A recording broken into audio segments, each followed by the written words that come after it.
Dr. Abbie Smith-Ryan, I mean, I'm just going to call you Abbie because you told me to call you Abbie. Thank you for coming on Talking Plant Protein. Thanks for having me. Yeah, happy to be here. So you have a lot of initials behind your name, PhD, CSCS. I mean, you've got a bunch of different stuff, and you're at University of North Carolina, Chapel Hill as well, so much better than... This means I'm a nerd. But it's a good nerd, right? It's a fun type of nerd because nutrition and exercise science. You do a lot of things. What's a typical day for? What's a typical day like for you?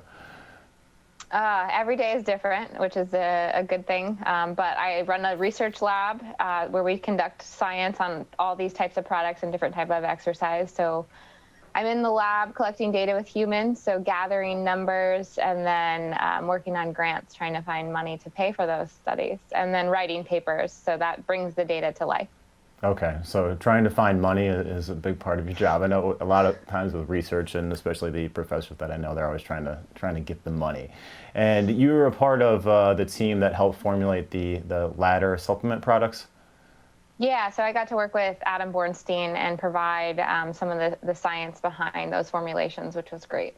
Yeah, so why get involved with a supplement company? Because I think probably a lot of people are coming at you to do these different things, and you're involved with all sorts of different companies and trying to get the money and exercise science. And why specifically get involved with Ladder?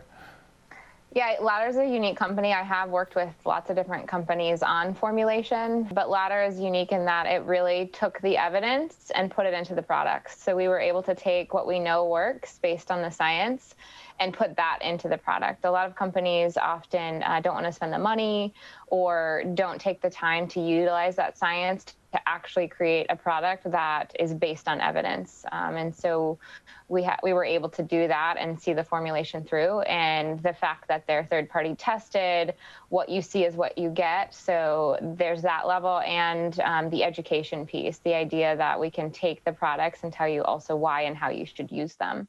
Yeah, that's great because it's NSF certified, so which a lot of these supplements aren't as well. So it's completely safe to take for athletes because I think a lot of athletes are really concerned about like what's in there, and they're doing all sorts of obviously drug testing as well. So these are completely safe for any athlete to take, correct?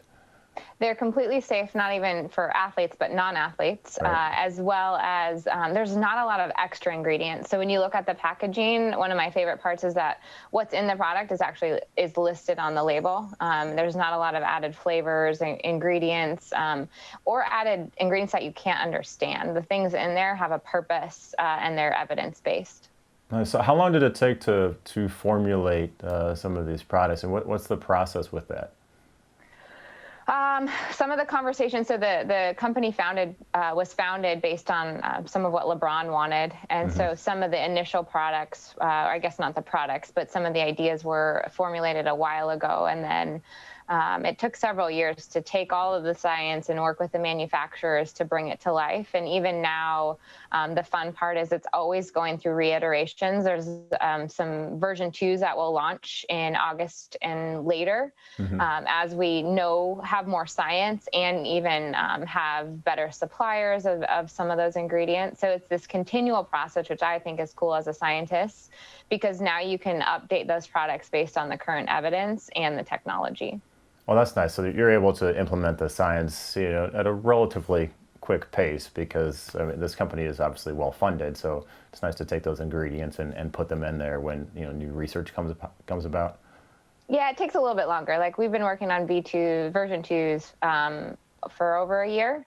So by the time you implement them, change it, flavor, manufacture, it takes a while, but much faster than some other companies. Several different products that Ladder has, greens, electrolytes, pre-workout, and then the protein. Obviously, this is talking plant protein, right? So I want to talk about all of them, but specifically the protein. Why do we as humans really need protein? Yeah, protein is essential. So when we think about essential amino acids, the amino acids are building blocks of protein. Your body cannot make them, whereas you can make glucose. So carbohydrates aren't quote unquote essential. So proteins are important for hair, skin, and nails, every cell in the body, really. So, and we can't create them by ourselves. Okay. And specifically with the plant-based protein that Ladder has, what makes that, so good? Because for years it used to be thought that we need to have whey protein, but now it's coming out that plant protein can be a very good source of protein.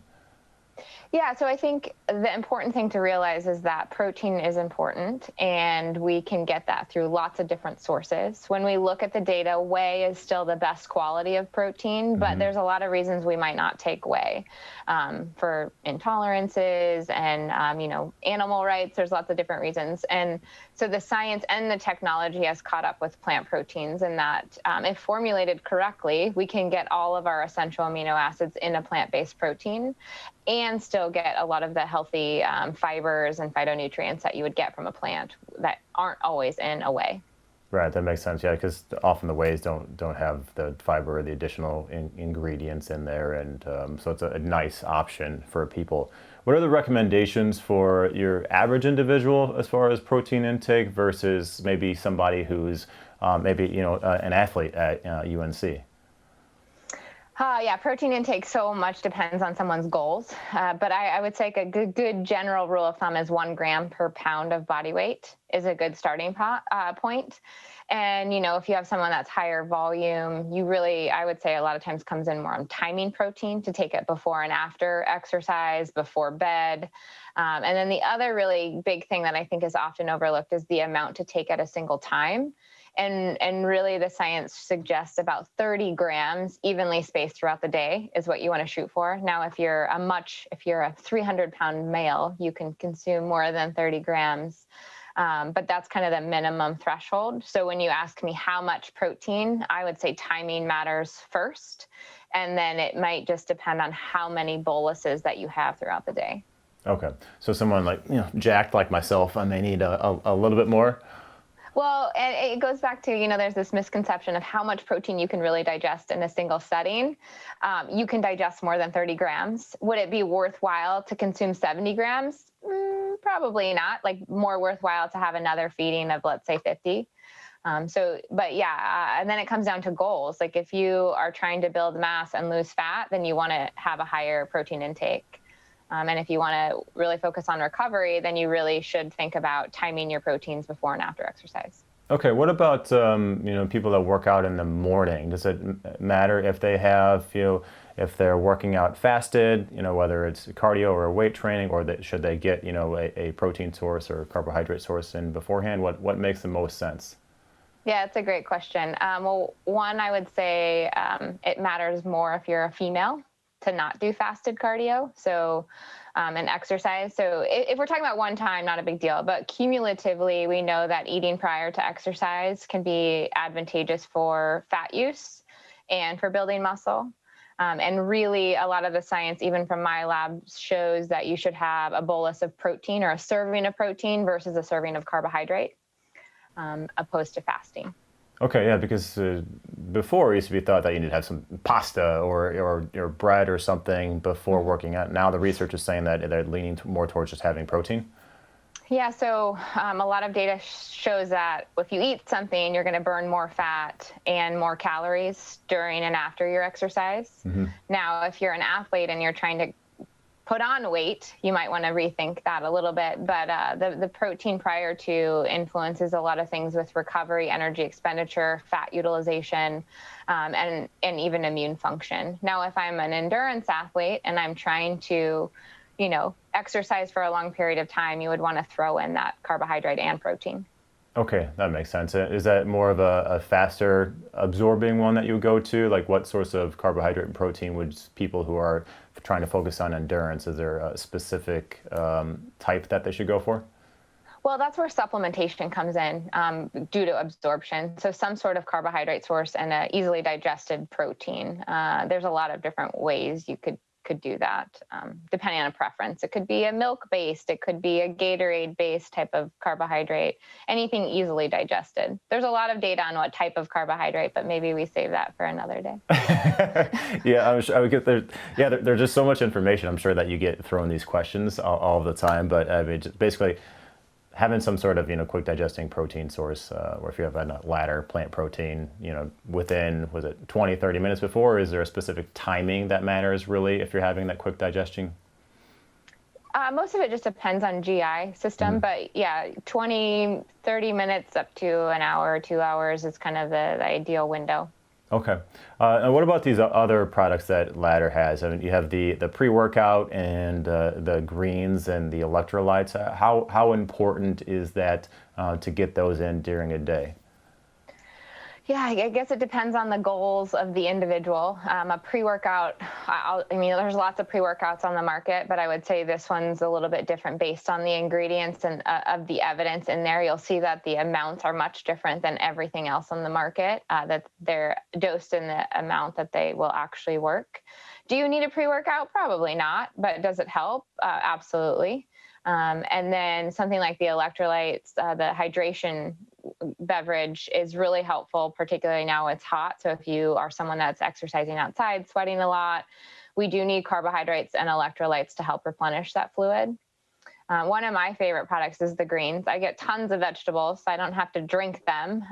But there's some good ingredients in there, like rhodiola, helps with concentration, and just a well-run. I like to use it as a multivitamin, kind of just a safe hold, in case you miss something.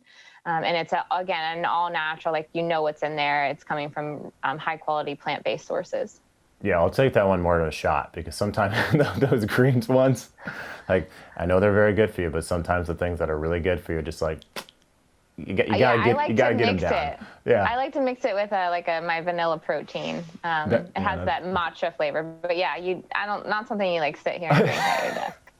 I did it one time with the pre-workout, the greens and the electrolytes. I just shook it up and I just took it down. It was interesting. I'm not interesting, I'm sure. Yeah, yeah. I gotta have a chaser after that, I'm sure. Yeah, I had to rinse my mouth out a little bit, but it was okay. What does a typical day look like for you in what you're eating? Oh, I keep it pretty simple. I have 2 kids. I work a lot. Just really a protein base followed with some veggies, evenly spaced throughout the day. So, most of my diets is plants, but I get a lot of animal-based protein sources. They're just easier, higher quality. Okay, that makes sense. Now, where do you see, as far as plant-based nutrition is heading? I mean, it's no longer, it just seems like something that like a small percentage of individuals are doing. It's a huge market now, especially in the industry. Where do you see it headed as far as sports nutrition is headed? Yeah, I think it's great that people are aware of increasing the plant intake, because we know that comes with so many health benefits. I think education is going to be important in that there's a lot of misconception about plants. There's a lot of plant-based products that are highly processed. And as we get into specific plants, if I just pick a specific plant protein, you're lacking a lot of the essential amino acids.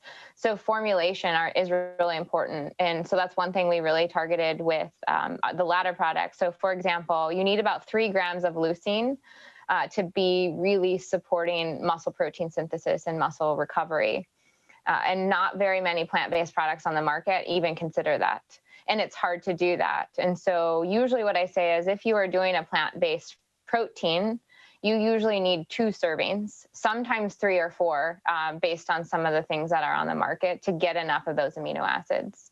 So my best recommendation is to diversify. Like, plant-based proteins are great, but it's hard to, totally counteract all of the animal-based high-quality proteins. So I see that continual change in technology and awareness of what am I actually eating, and is it really that healthy, even though it's a plant-based? Yeah, that makes a lot of sense. Where can people find out more information about you and Ladder? Ladder has a great website that's continually revamping. I have a nerdy website and Instagram that I try and keep up with science. So I'm at Abbie Smith-Ryan, and that's okay. Instagram and Twitter. Okay, I like the nerdy websites. I appreciate that. I try. All right, Abbie, thank you so much for coming on, talking plant protein, and I really appreciate it. Thanks for the time. Happy to chat.